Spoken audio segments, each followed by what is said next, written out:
It is so good to gather again for another moment of being transformed by an encounter. A Lenten journey with Jesus. The encounter today that comes to teach us is from Luke. It's in the 9th chapter and it begins right around the 28th verse. This is a story about Jesus tapping Peter, James, and John on the shoulder, choosing them for a special assignment.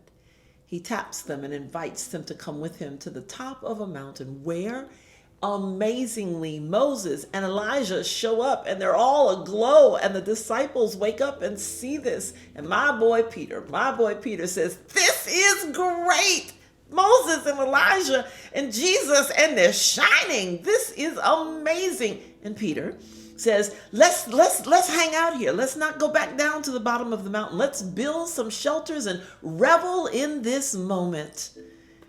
They were tapped. They were chosen for this assignment. But just a few chapters earlier in Luke 4, Jesus spelled out the job description for the disciples.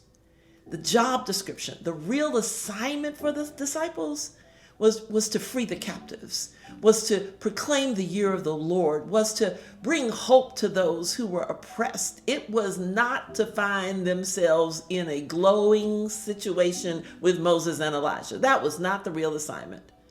The real assignment was to bring good news, to proclaim the year of the Lord's favor.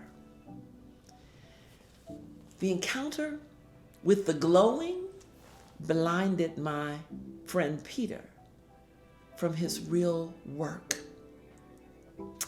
Beloved, there are so many types of experiences that will transform us, but we have to be careful about being blinded by encounters that are beautiful and wonderful and joyous, because Jesus didn't say to them, "I'm going to make you catchers of Hebrew heroes."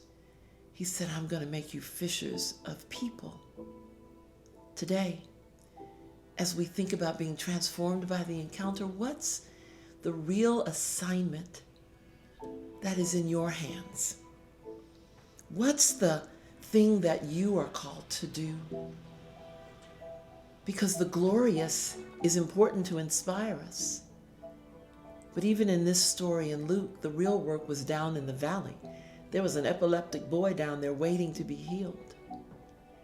We have to be transformed by encounters that are glorious in order to be transformed and equipped for the real work of the gospel.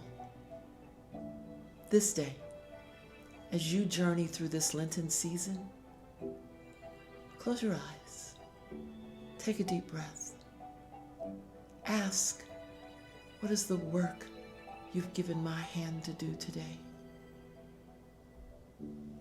And be transformed to do that work, that the world might be better.